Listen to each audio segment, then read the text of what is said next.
Bonjour et bienvenue à ce webinaire sur la gestion de projet agile présenté par Technologia. Mon nom est Carl Gilbert et j'aurai le plaisir d'animer ce webinaire. J'aimerais vous remercier d'être ici sur votre heure de lunch pour que je puisse vous parler d'un sujet qui me passionne depuis quelques années, la gestion de projet agile. Donc tout d'abord, j'aimerais me présenter pour ceux à qui je n'aurais pas eu la chance de donner des conférences ou des formations. Donc, je m'appelle Carl Gilbert et j'ai une formation d'ingénieur. Et en fait, mes premières expériences de travail comme ingénieur n'ont pas été très techniques. J'ai commencé vraiment ma carrière comme gestionnaire de projet dans des projets d'ingénierie construction dû à ma formation d'ingénieur civil. À la fin des années 90, j'ai réorienté un petit peu ma carrière vers les projets TI. Donc, je suis titulaire d'une maîtrise en gestion de projet de l'UQAM. J'ai aussi plusieurs certifications du PMI. Dont celle en gestion de projet agile, la certification ACP. Je suis aussi très impliqué au sein du PMI, au niveau de la section du PMI Montréal ici au Québec, où je suis directeur des programmes de certification depuis 1999. Donc, pour le programme du webinaire, voici un petit peu à l'écran ce que vous voyez. Donc, ce que j'aimerais passer avec vous, tout d'abord, ce sont les meilleures pratiques Scrum, donc pour la gestion de projet agile. J'aimerais qu'on regarde les cycles de vie de gestion de projet. J'aimerais qu'on regarde ensuite, évidemment, les processus, les rôles et responsabilités dans une bonne gestion de projet agile. Et on regardera ensemble un cycle complet avec les meilleures pratiques. Je vais terminer avec une brève conclusion et je me suis gardé une petite période de 10 minutes pour répondre à vos questions. Ce qui est important, c'est que vous pouvez, tout au long du webinaire, poser vos propres questions. On a une équipe technique ici qui va déterminer les questions les plus fréquemment posées pour que je puisse y répondre. Et celles que je n'aurai malheureusement pas le temps de répondre, je vais vous répondre par la suite par écrit avec un document qui va vous être envoyé par courriel. Avant de partir, j'aimerais un petit peu mettre la table en vous posant quelques petites questions. Donc, selon vous, combien de temps faut-il en moyenne à une équipe chez Microsoft pour développer une nouvelle version du logiciel Microsoft Excel? Et selon vous, pourquoi? Donc, je vous laisse quelques minutes pour y répondre. Donc, je vois quelques réponses ici, 2 ans, 5 ans, 5 ans, 3 ans, 2 ans. En fait, c'est excellent. Voici la réponse. En fait, entre 3 et 4 ans. Pourquoi? La raison est bien simple. C'est qu'il y a au bas mot au moins 500 différentes fonctionnalités à développer sur de nouvelles plateformes, sur de nouveaux langages de programmation, sur de nouvelles architectures. En plus de les développer, il faut les intégrer, faire les tests et autres. Et évidemment, c'est une tâche colossale. En guise de deuxième question, je vous pose la question, d'après vous, dans ces 500 fonctionnalités-là, quel est le pourcentage moyen des fonctionnalités qu'un usager moyen utilise vraiment? Je vous laisse y penser. Donc, sur les 500 fonctionnalités, quel est le pourcentage moyen d'utilisation? Oh là là, ça déroule. 10, 20%, 15, 20, 1%. En fait, la bonne réponse, c'est 7%. Donc, je ne sais pas si vous voyez où je veux en venir, mais autrement dit, les équipes de développement chez Microsoft prennent plusieurs années à développer une quantité phénoménale de fonctionnalités, alors que très peu des fonctionnalités sont vraiment utilisées. Donc, je vous pose une dernière question sans y répondre, mais si les équipes de Microsoft ne faisaient que développer que le 7 à 10% des fonctionnalités que les gens utilisent vraiment, combien de temps vous pensez que ça prendrait? En fait, quelques mois. Probablement entre 9 mois et 12 mois. Donc, ces deux questions-là mettent la table un petit peu sur la gestion de projet agile. Donc, pour me concentrer un petit peu sur le webinaire, je vais vous enlever le visuel, mais je vais vous revenir un petit peu à la fin pour qu'on puisse se concentrer sur la présentation. Donc, pour entamer la discussion, j'aimerais vous parler de quelque chose qui est vraiment important en gestion de projet agile. En fait, ce sont les cycles de vie en gestion de projet. En fait, il n'existe pas une seule façon de gérer des projets. Il y a deux grandes approches qui se confrontent, notamment au niveau des projets informatiques. Donc, Je vais activer mon pointeur pour que vous me voyez bien. Donc, rapidement, quand on parle de gestion de projet traditionnelle avec des cycles de vie en gestion de projet traditionnelle, on parle d'approche prédictive. Souvent, on va dire en anglais le mot waterfall, qu'on traduit en français par le mot cascade. Qu'est-ce que de la gestion de projet avec un cycle de vie prédictif? En fait, c'est relativement simple. Les équipes de projet vont tenter de déterminer le contenu, le scope, la portée. Donc, les équipes de conception, les équipes d'analystes vont passer beaucoup de temps à essayer de clarifier les besoins. Ils vont essayer d'identifier toutes les fonctionnalités, donc toute la portée du projet. Et basé sur la portée qu'on va avoir identifiée, l'équipe de gestion de projet va déterminer combien de temps ça va prendre et combien ça va coûter. Donc, en mode prédictif, waterfall, cascade, ce qu'il faut comprendre, ce qui est fixe, c'est le contenu, c'est la portée. Donc, en mode traditionnel, qu'est-ce qui définit la portée du projet? C'est le WBS, le Work Breakdown Structure. Donc, on clarifie la portée du projet et par la suite, on va déterminer combien de temps ça va prendre et combien ça va coûter.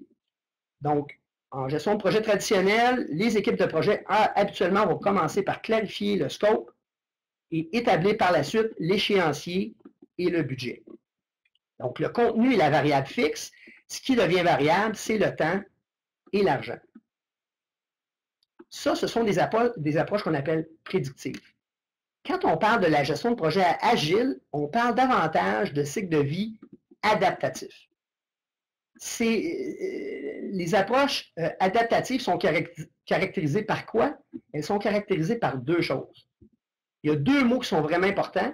Il y a le mot incrémental et le mot itératif. En fait, ce qu'il faut comprendre, c'est que les approches adaptatives, comme le Scrum, comme le XP, toutes les approches adaptatives et agiles, on est dans une perspective qu'on appelle time box. Donc, dès le tout départ, qu'est-ce qui est fixe? C'est la date de fin. On s'entend sur une date de fin ainsi que sur un budget, une enveloppe budgétaire. Ah, mon webinaire semble tellement en feu que je pense qu'il y a une émeute en avant. Et voilà, donc on est plus de 300 quelques, et puis bon, je pense que ça se... Je ne sais pas si vous entendez un petit peu les sirènes, donc désolé pour les émeutes à l'avant du building.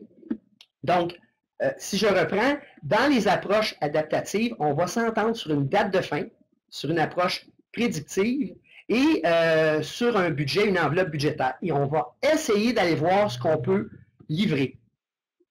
Donc, c'est quoi qui est fixe dans les approches adaptatives? C'est le temps. Donc, on va souvent utiliser l'expression time box. Tout en gestion de projet agile est prédéterminé. La date de fin du projet, mais aussi la date et la durée de chaque itération, ce qu'on appelle un sprint. Donc, une itération en Scrum, on appelle ça un sprint. Donc, c'est quoi qui est variable? C'est le contenu. Donc, quand on regarde ça un petit peu plus dans le temps, quand on regarde un cycle de vie pour des projets gérés en mode prédictif, qu'est-ce qu'on a? Bien, au début, évidemment, quand le projet est approuvé, nos organisations vont autoriser, vont entériner les projets. C'est à cette étape-là qu'on va nommer les chefs de projet ainsi que leur équipe. Et en séquence, donc en mode prédictif, on travaille en séquence, on va concevoir toute la solution. Donc, on va concevoir 100% des solutions, de la solution. Donc, on va analyser, on fait une analyse détaillée et on va concevoir la solution à livrer. Suite à la conception, quand elle est complètement terminée pour 100% des fonctionnalités, on va développer les fonctionnalités. Donc, évidemment, ça va prendre beaucoup de temps. Donc, si on prend par exemple Microsoft Excel, on parle de plus de 500 fonctionnalités, non seulement à développer, mais aussi à tester. Donc, après avoir conçu à 100% la solution, après l'avoir développée à 100%, évidemment, on va intégrer toutes les fonctionnalités dans une grosse solution. Évidemment, avec un cycle de vie prédictif, avec des phases en séquence, évidemment, ça prend beaucoup de temps livrer une solution. Et si vous avez déjà fait des projets de développement en informatique, après plusieurs mois, voire des années, des fois, quand on livre la solution, qu'est-ce que les utilisateurs nous disent? Ben, ce n'est pas exactement ce que je voulais ou il manque plein de choses. Donc, évidemment, c'est très frustrant. En gestion de projet agile, on n'est pas en séquence. En fait, on est en parallèles et les phases du cycle de vie sont remplacées par des sprints.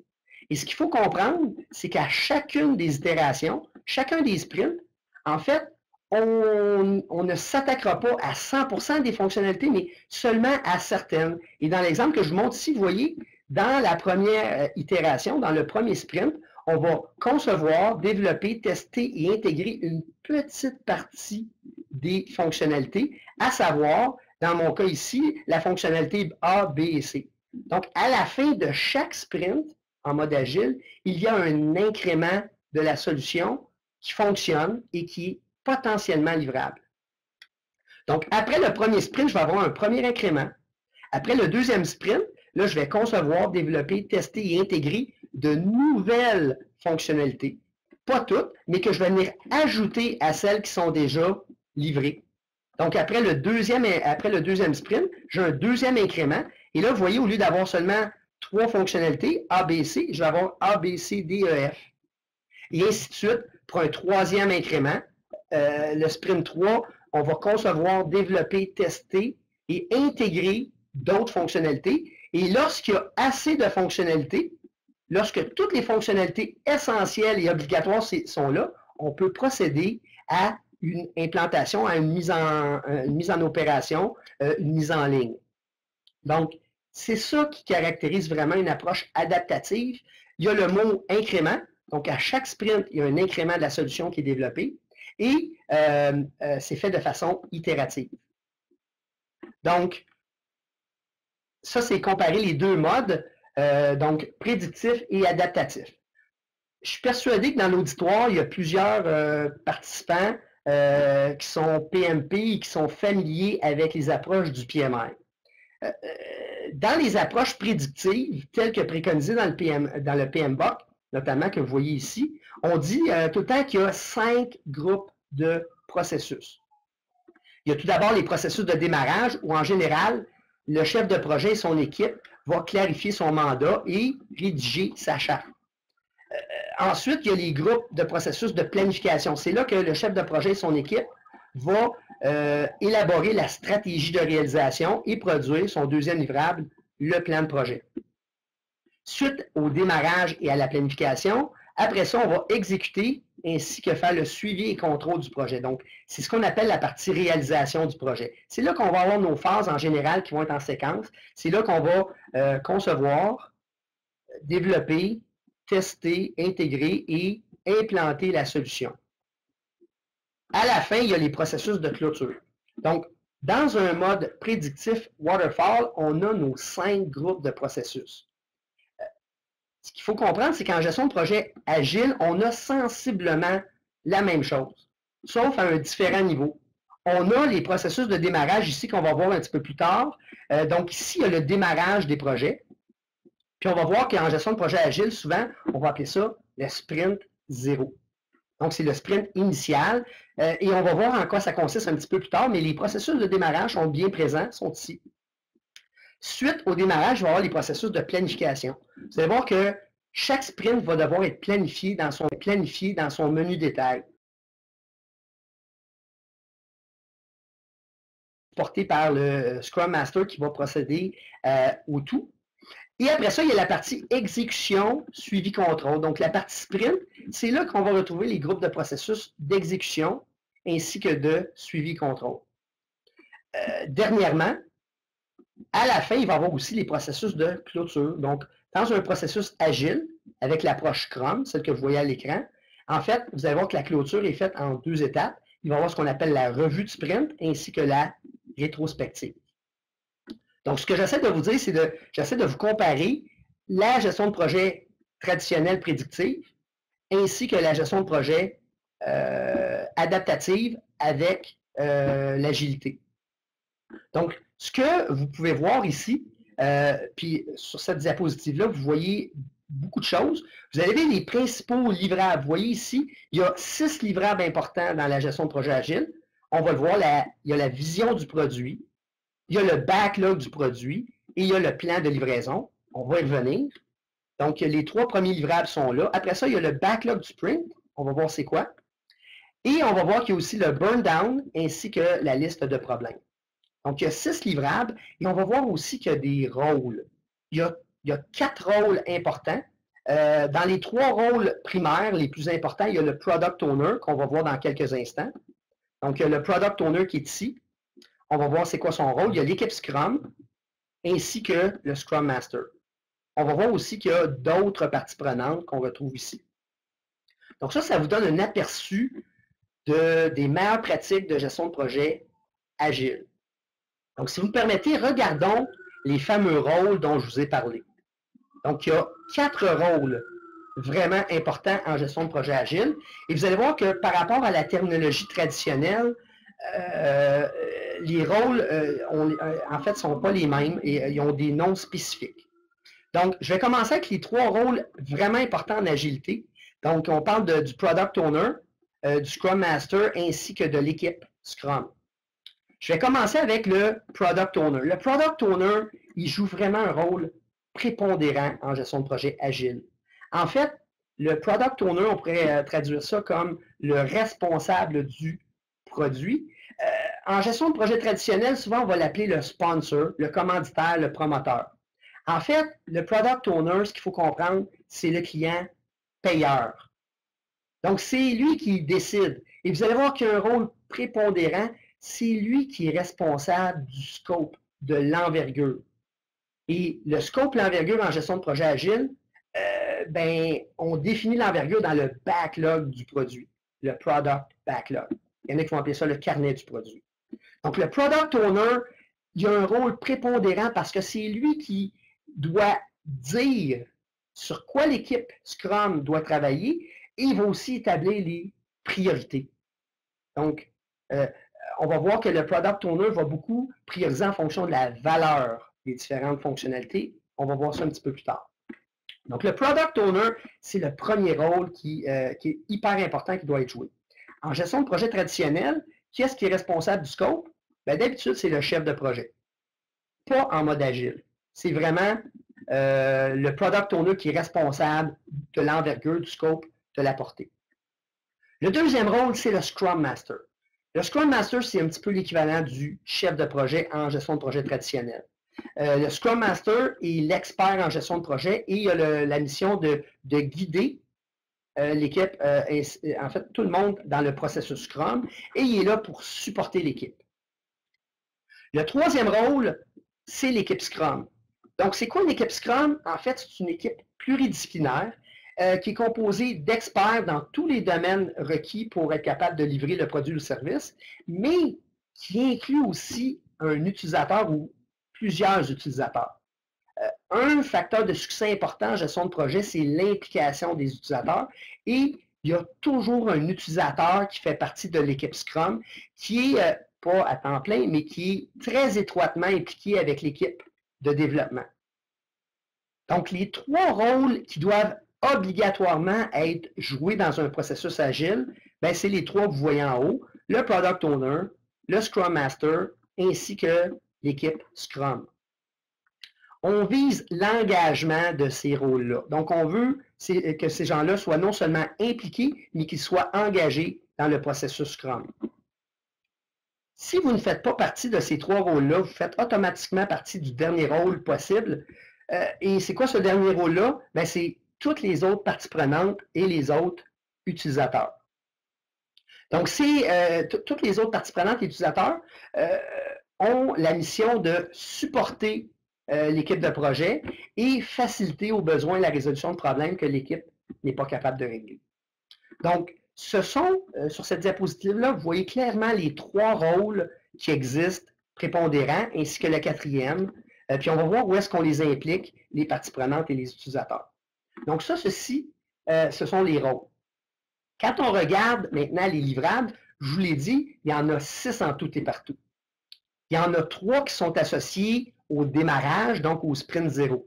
La vision du produit, le backlog du produit, ainsi que le plan de livraison. Ces 3 livrables-là, ça équivaut un petit peu en approche traditionnelle. La vision du produit, ça ressemble beaucoup à la charte de projet. On va voir que la vision du produit permet de clarifier 2 questions importantes, le quoi et le pourquoi. Donc, qu'est-ce qui est à livrer et quels sont les objectifs d'affaires.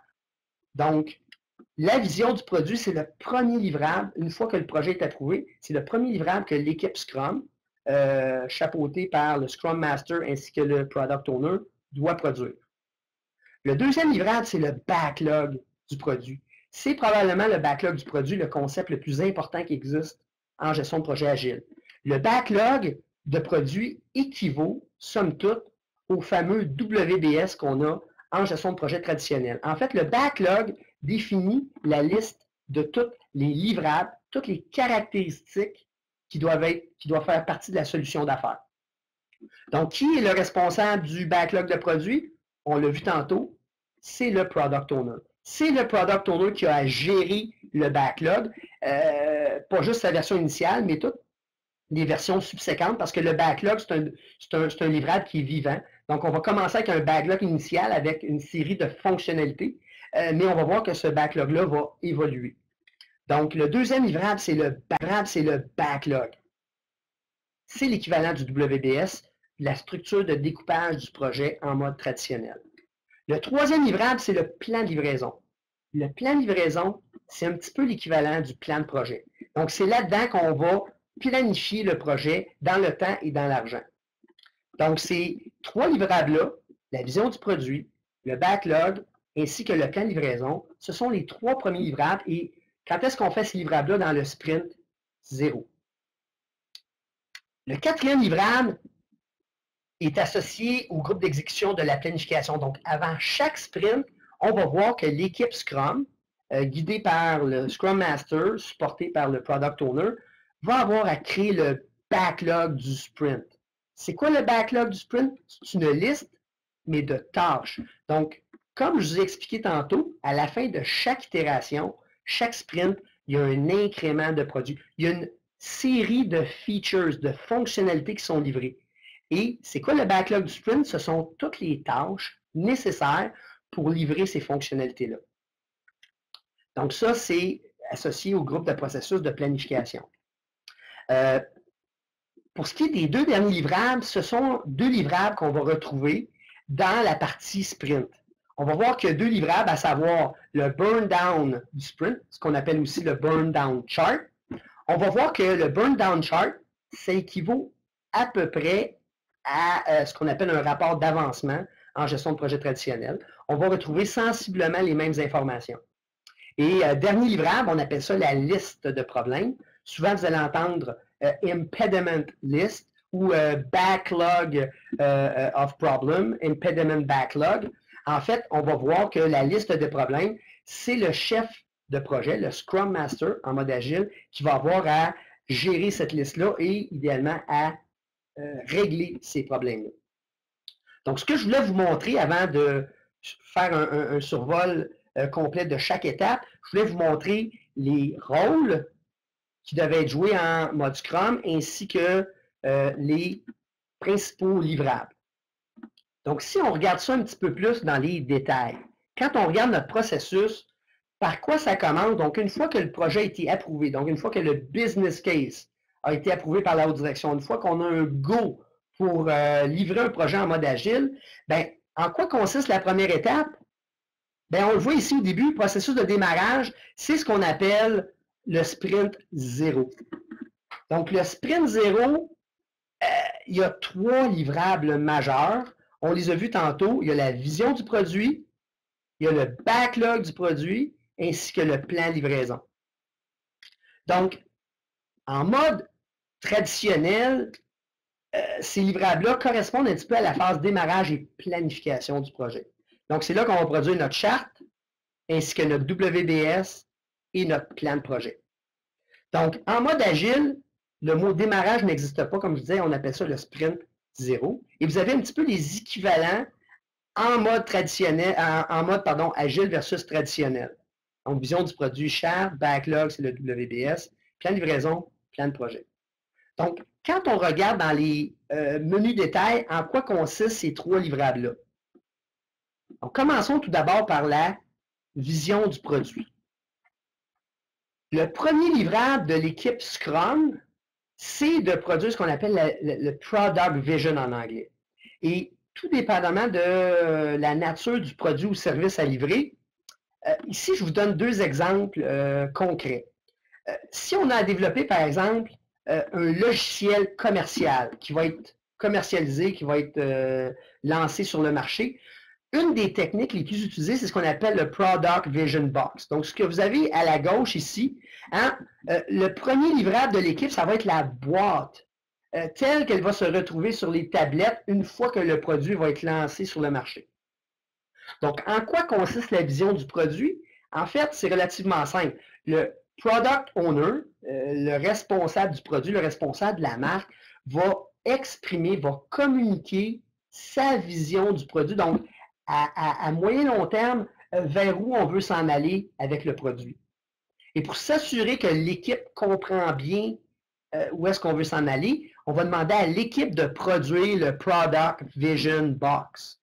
Donc, je ne sais pas si vous avez déjà acheté des logiciels, des jeux vidéo. Donc, par exemple, chez Ubisoft, c'est une technique qu'ils vont utiliser. Donc, une fois que l'équipe a été assignée au projet, ils n'ont même pas commencé à concevoir ni à développer, une des premières choses qu'on va faire, c'est le Product Vision Box.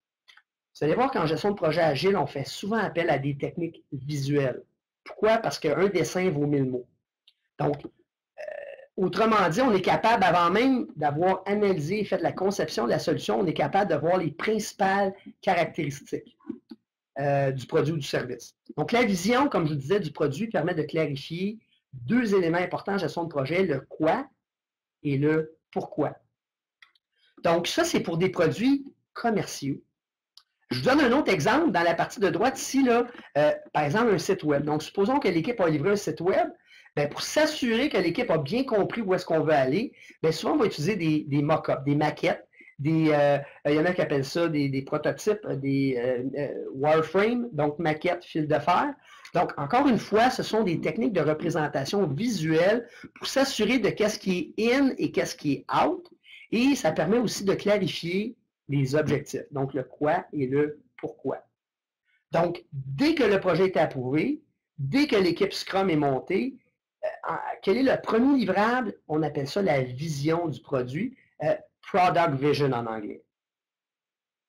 Ça, c'est le premier livrable. Le deuxième livrable, c'est le plus important en gestion de projet agile. On appelle ça le backlog. Qu'est-ce que le backlog de produits? En fait, le backlog de produits, vous allez souvent entendre le mot carnet du produit. C'est l'équivalent du WBS en gestion de projet traditionnel. Sauf qu'au lieu d'avoir des livrables, dans notre backlog, il y a des fonctionnalités, des caractéristiques fonctionnelles du produit ou du service à livrer. Donc, un backlog, c'est une liste de fonctionnalités. Je reviens à mon exemple de tantôt de Excel. Je vous ai dit que dans Excel, il y avait au bas mot environ 500 fonctionnalités. En gestion de projet agile, après avoir établi la vision du produit, on va vouloir créer le backlog, à savoir la liste des caractéristiques du produit ou du service.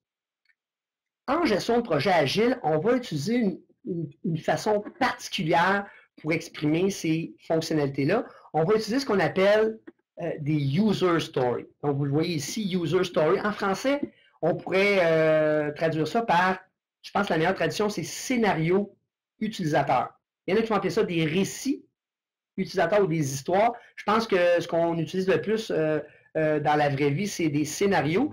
Qu'est-ce qu'une user story? En fait, ça permet d'exprimer un besoin. Et une user story est toujours constituée de 3 parties distinctes. La première partie, c'est le rôle. La deuxième partie, ça exprime le besoin. Et la troisième partie, ça exprime la justification du besoin. Donc, je vous donne un exemple ici, là, tel que vous l'avez sur la présentation. En tant qu'agent de voyage, je désire me connecter au système afin de pouvoir effectuer des soumissions, des réservations. Donc, vous voyez les 3 parties. Comme agent de voyage, c'est le rôle. Je souhaite me connecter au système et la justification afin de, etc. Donc, si je reprends mon exemple d'Excel tantôt, une fonctionnalité que vous devez certainement connaître, en tant qu'utilisateur d'Excel, je désire ouvrir un document existant afin de pouvoir le modifier. donc la fonction fichier ouvrir, exprimerait ce besoin-là et en forme de user story, ça serait comme ça. Un autre exemple, en tant qu'utilisateur d'Excel, je désire prévisualiser avant impression le document afin de vérifier si la mise en page est correcte. Donc, en gestion de projet agile, on va utiliser ce qu'on appelle des user stories. Donc, je vous rappelle que c'est le product owner, le responsable du produit, la personne qui est ultimement responsable du backlog. Ce que ça veut dire, c'est que c'est le client payeur qui a la responsabilité de s'assurer que toutes les fonctionnalités sont intégrées dans le backlog. S'il en manque, ce n'est pas de la faute de l'équipe de projet ni du Scrum Master, c'est de sa faute. Donc, un backlog, on va voir que ça se développe en 4 étapes. La première partie, j'en ai parlé un petit peu, c'est d'identifier les user stories. En fait, d'identifier tous les items du backlog. Donc, la première partie, l'équipe Scrum, supportée par le Product Owner et surtout par l'utilisateur qui est dans l'équipe, la première partie, c'est de faire une liste de toutes les fonctionnalités du système. Donc, toutes les exigences de la solution. Donc, la première partie, on va documenter sous forme de user story tous les items du backlog. La deuxième partie, on va le voir, c'est de prioriser. Donc, c'est le Product Owner qui, en fonction de la valeur d'affaires, qui va avoir à prioriser les items du backlog. Donc, si vous voyez ici, là, dans la petite colonne de gauche ici, donc vous voyez que les items ne sont pas en séquence, c'est parce que j'ai priorisé cette liste-là. Donc, évidemment, j'avais une liste chronologique ici, donc 1, 2, 3 jusqu'à, je ne sais pas, 200. Donc, vous voyez, la première étape, c'est d'identifier les fonctionnalités. Dans une deuxième étape, on va les prioriser. Et comment on priorise en Agile? Comment le Product Owner priorise? C'est en fonction de la valeur. Qu'est-ce que la valeur? C'est un genre de retour sur investissement. Développer une fonctionnalité, ça a un coût. Mais évidemment, cette fonctionnalité-là devrait rapporter quelque chose, elle devrait générer des bénéfices. Donc, ce que j'essaie de vous dire, le Product Owner va souvent prioriser en fonction de la valeur qu'amène une fonctionnalité à son équipe, à son organisation. Donc, autrement dit, ici, j'ai utilisé un système très simple. Donc, quand je parle de priorité, les priorités 1, là, c'est des priorités. En fait, quand vous voyez la priorité 1, ça veut dire que c'est des fonctionnalités qui sont obligatoires et essentielles. Donc, autrement dit, toutes les fonctionnalités 1 là, pourraient correspondre aux 7% des fonctionnalités qui sont toujours utilisées par les utilisateurs.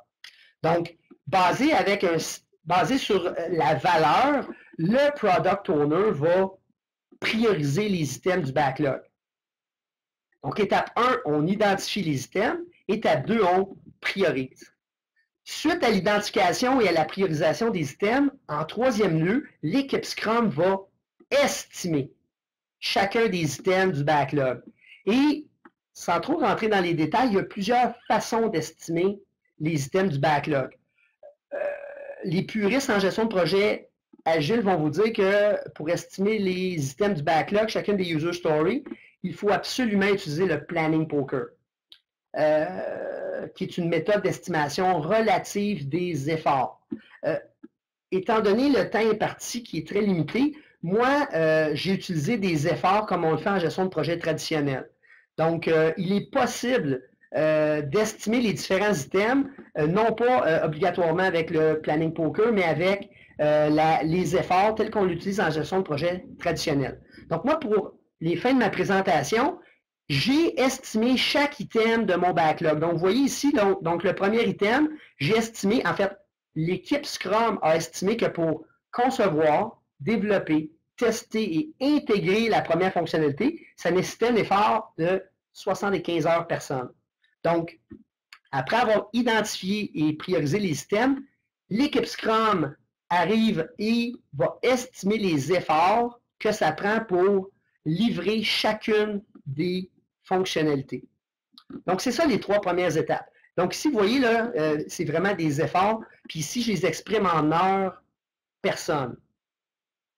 Ce qu'il faut comprendre en gestion de projet agile, c'est qu'on est time box. Tout est figé dans le temps.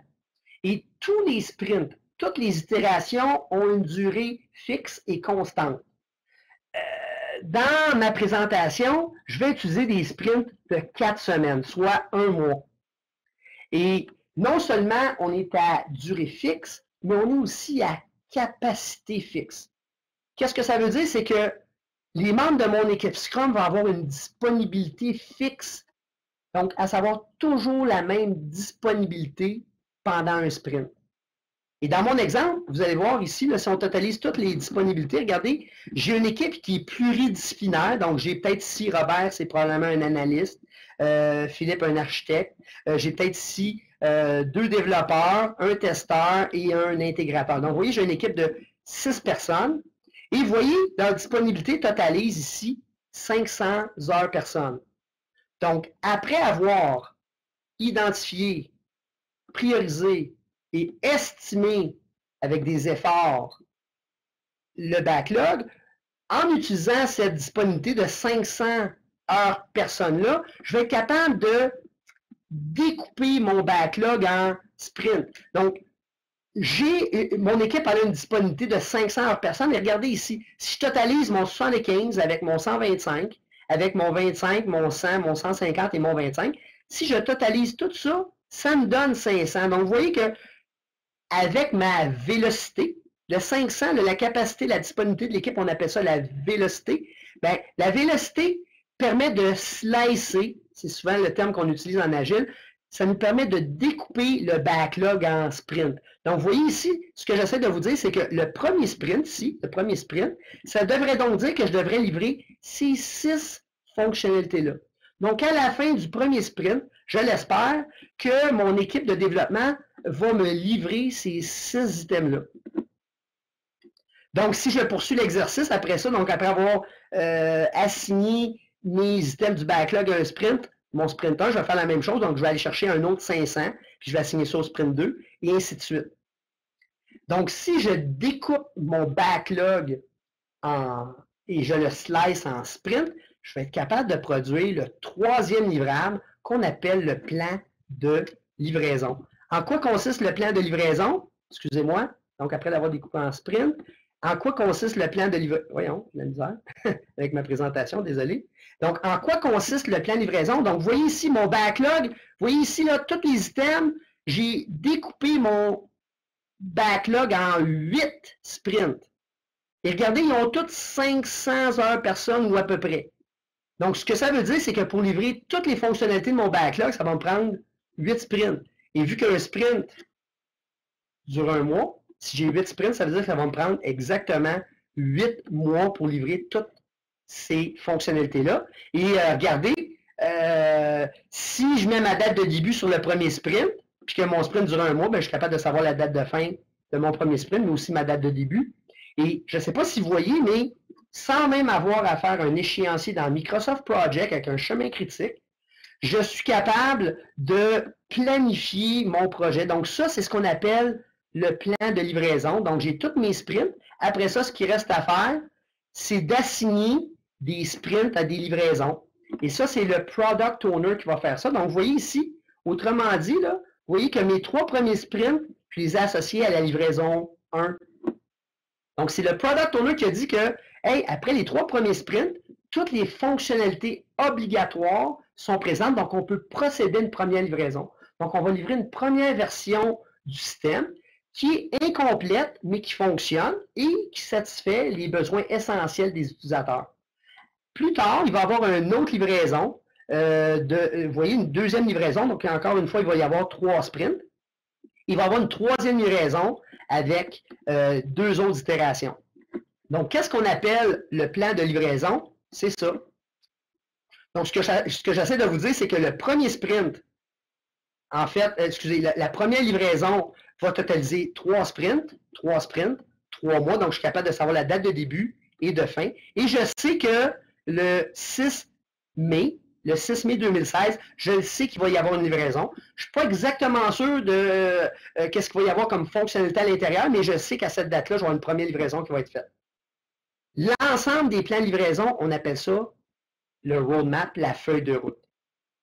Donc, si je résume le sprint 0, parce que j'ai conclu, j'ai terminé. Le sprint 0, il y a 3 livrables. Il y a la vision du produit. Il y a le backlog du produit, qui est une liste de fonctionnalités qui ont été priorisées. Et le troisième, c'est le plan de livraison, qui est un petit peu l'équivalent du plan de projet. Donc, j'ai mon scope, je sais ce que je livre dans chaque sprint. J'ai ma notion de temps, d'échéancier, et j'ai aussi ma notion de budget. Donc, vous voyez, ma première livraison, ben, j'ai 1490 heures personne. Donc, c'est ce qui conclut le sprint 0. Après le sprint 0, c'est là qu'on va procéder à la planification du sprint. Donc, après le sprint 0, où j'ai mes 3 livrables, vision du produit, backlog, plan de livraison, je vais procéder à la planification de mon sprint. Hein? Et quel est l'objectif de cette planification-là? C'est de produire le backlog du sprint. Donc, ce que je vais faire, je vais prendre mon premier sprint et tous les items, toutes mes user stories qui sont inclus dans le sprint 1 et le sprint 1 uniquement, je vais les éclater en tâches. Et l'équipe Scrum va déterminer toutes les tâches nécessaires pour livrer tous les items du premier sprint. Donc, à quoi ressemble un backlog du sprint? Ben, en fait, c'est tout simple. C'est une liste de tâches. Et c'est l'équipe Scrum qui va déterminer les tâches, ainsi que les efforts pour chacune des tâches. Et on veut que l'équipe, on voit les membres ici, on veut que les gens s'engagent à livrer toutes ces tâches-là d'ici la fin du sprint. Et puis avec un sprint de 4 semaines, on parle de 20 jours ouvrables. Donc, c'est ça le quatrième livrable en gestion de projet agile, c'est le backlog du sprint. Donc, c'est une liste de tâches. Et vous regardez ici, là, il y a les 6 items. Donc, vous voyez qu'il y a 6 user stories, il y a 6 scénarios utilisateurs. Donc, il y a 6 fonctionnalités qui vont être livrées à la fin du premier sprint. C'est ça le quatrième livrable. Et on espère être capable de livrer ces 6 fonctionnalités-là. Si jamais l'équipe, en cours de sprint, voit que ce n'est pas possible, là, on va être prêt à retarder la livraison de certaines fonctionnalités pour livrer à temps. Pourquoi? Parce qu'on est time-boxed. Donc, on va automatiquement toujours respecter notre date de fin. Donc, c'est ça le quatrième livrable. On appelle ça le backlog du sprint. Et ça équivaut au processus de planification. Si je poursuis, c'est la partie exécution, suivi, contrôle. C'est là qu'on va vivre l'agilité. Donc, c'est la partie, donc, après avoir démarré notre projet avec le sprint 0, après avoir planifié notre sprint, on va exécuter et faire le suivi et contrôle du sprint. C'est là qu'on va procéder à nos mêlées quotidiennes. C'est là qu'on va faire nos Scrum Meetings. Donc, le mot Scrum vient de là, c'est qu'à tous les matins, à la même heure, à la même place, on va avoir une petite rencontre de 15 minutes où l'équipe va avoir à répondre à 3 questions. Qu'est-ce que j'avais à faire hier et est-ce que c'est fait? Qu'est-ce que j'ai à faire aujourd'hui? Et surtout, est-ce que je rencontre des problèmes? Basé sur ces rencontres-là, on va être capable de produire les 2 derniers livrables de l'approche agile, à savoir le burn down chart ainsi que la liste des problèmes. Qu'est-ce que le burn down chart? Ben, en fait, c'est un livrable qui correspond à peu près au rapport d'avancement en gestion de projet traditionnel. Qu'est-ce qu'un burn down? Ben, si je prends mon backlog du sprint, vous voyez, on revoit ici, je pense que vous reconnaissez notre backlog du sprint.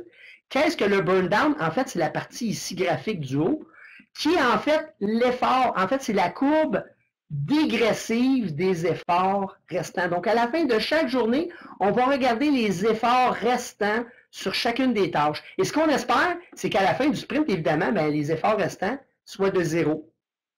Donc, si j'agrandis un petit peu la partie du haut pour que vous la voyez bien, donc voici ma courbe. Donc, j'espère qu'à la fin, j'aboutisse à 0. Donc, vous voyez mon 0 qui est ici, là, on ne voit pas la ligne du bas bien, mais donc j'espère à la fin du 20e jour que le reste à faire, mes efforts restants vont être de 0. Cependant, je donne un exemple. Supposons que là, je suis rendu à peu près à la moitié de mon sprint ici. Donc, si je rajoute ça. Donc, si je regarde, par exemple, ça, c'est du réel. Donc, ça, en milieu du sprint, je suis rendu seulement là. Si je fais une projection, donc là, vous allez voir que si la tendance se poursuit, Si la tendance se maintient, ben, je ne prévois pas finir à zéro, donc il va y avoir du reste à faire. Donc, tout de suite, je le sais que je ne serai pas capable de tout livrer.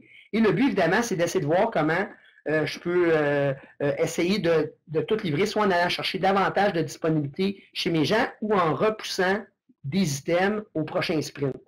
Donc, comme je vous dis, on est time box et il y a une seule certitude en Agile, c'est que je vais finir à temps, quitte à livrer moins de fonctionnalités.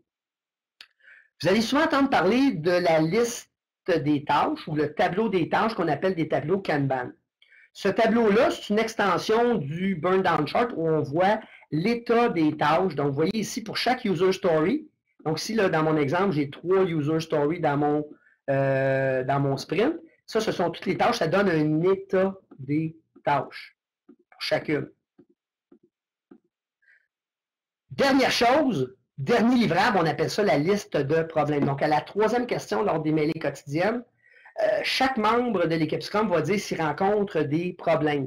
Donc ça permet au Scrum Master d'identifier tous les problèmes en cours dans le but, bien évidemment, de les prioriser et de les régler. Donc, la liste des problèmes, c'est un petit peu la to-do list du Scrum Master à chaque jour.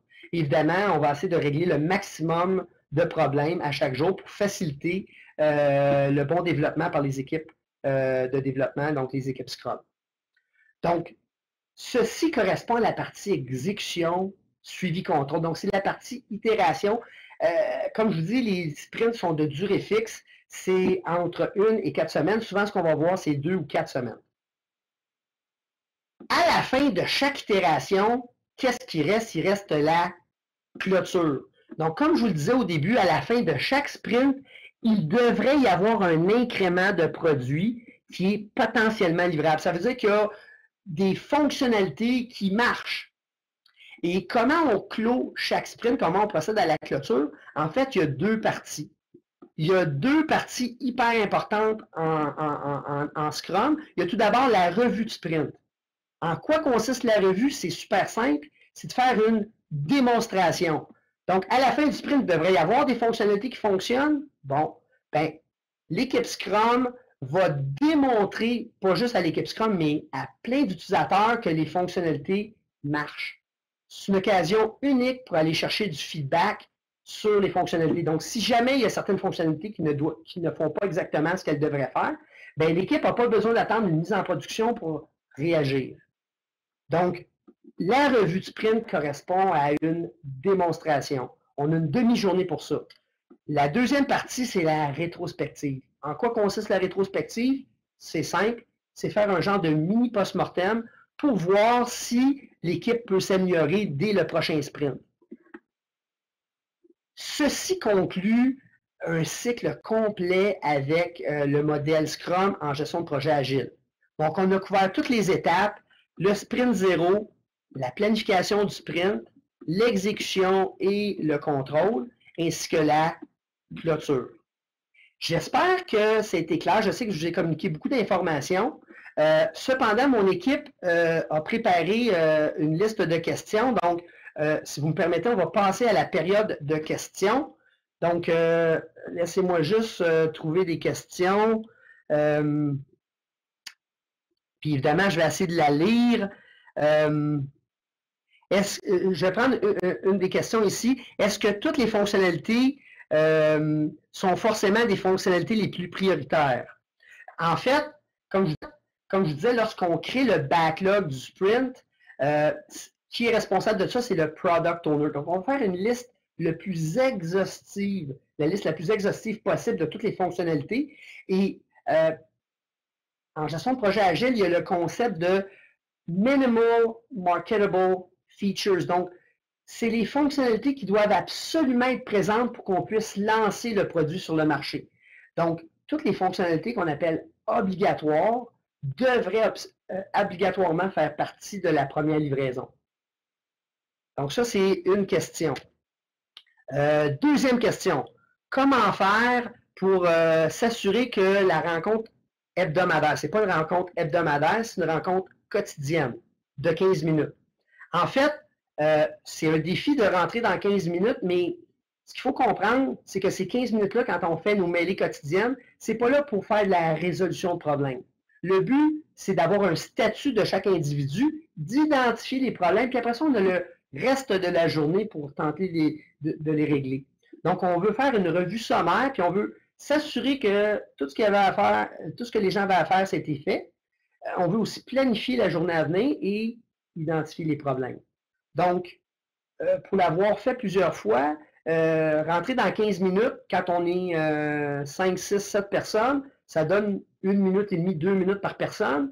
C'est un défi, mais quand on est capable de bien gérer le processus de temps, après quelques semaines, l'équipe, elle se concentre sur l'essentiel. Est-ce que j'ai le temps de prendre une autre question? Super.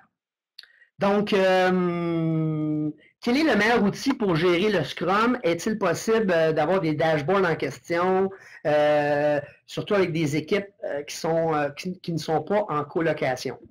En fait, on est quand même dans un ère de technologie, la réalité des différents projets en mode traditionnel ou agile. On a des équipes souvent qui sont dispersées, qui ne sont pas physiquement localisées à la même place. Moi, je vous dirais qu'il existe une panoplie de logiciels. Il y en a des excellents sur le marché. Je ne veux pas vous nommer de nom, mais en fait, il y a plusieurs outils qui permettent d'automatiser tout ça.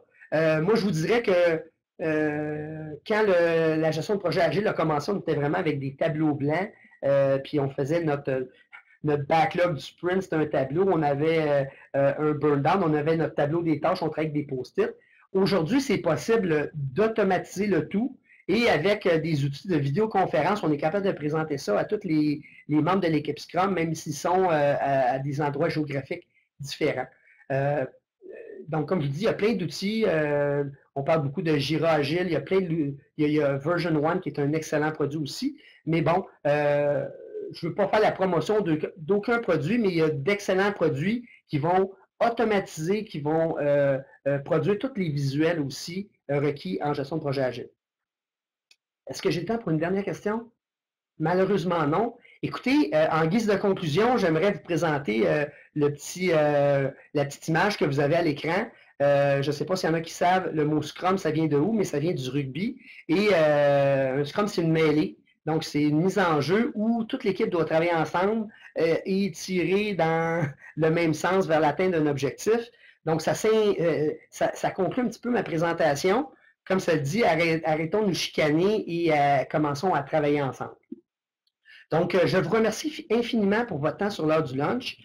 Vous allez recevoir par courriel plein d'informations d'un lien pour consulter la présentation que vous avez vécue avec moi aujourd'hui. Pour ceux qui aimeraient en savoir plus, évidemment, il existe des formations où vous allez pouvoir approfondir tous ces concepts-là. Je fais grâce des détails, mais il y a 2 formations en gestion de projet agile que je donne moi-même chez Technologia. Donc, il y a un cours mieux comprendre, la gestion de projet agile, ainsi qu'un cours vraiment plus orienté pour les Scrum Masters, le cours de gestion de projet agile, où on voit comment appliquer tout ça concrètement à un vrai projet. Donc, je vous remercie infiniment pour votre temps sur cette heure de lunch. Je vous remercie et au plaisir de se voir bientôt. Au revoir.